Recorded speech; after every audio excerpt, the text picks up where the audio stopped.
বিসমিল্লাহির রহমানির রহিম। আল্লাহ কি খাই? পানি ভাত আর ঠান্ডা ভাত। পানি ভাত খাই বাজি দিয়েও ভালো লাগে না। এয়া মাইসে খায়, এয়া না খায় এমনি থন বালা আমার গাড়ির মধ্যে বিষ করে। কত বড় আল্লাহরা কত জিনিস খায়, এ আমাদের একটু দিল তো খাইতাম পারতাম। আমি কি খাই আল্লাহ? কি না খায় আল্লাহ,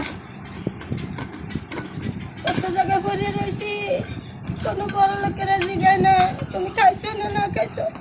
10 তলা বিল্ডিং এর উপরে ঘুমায়, আমাকে খবর লয় না, আমরা না খেয়ে মরি। আল্লাহ তুমি কিছু মতো যা রাখছো তাই খাই। আল্লাহ তুমি এই শুক্র না আদায় করি, তারপরও শুক্র না আদায় করি আমরা। যাক আল্লাহ ভরসা, আল্লাহ যা খাওয়ায়। আল্লাহ কোথায় থাই কোথায় না থাই কেউ খবর লয় না। আল্লাহ কি করু, কোথায় যাবো, কোথায় পাবো টাকা পয়সা, কোথায় পাবো কি? 4টা 5টা মায়া আমার, আমি কত কষ্ট করি। আমার মায়াকে আমি কি খাওয়া মোবাইলে লাঞ্চে ভাত খুঁজবো না, বাদ দাও আমি কত দিব।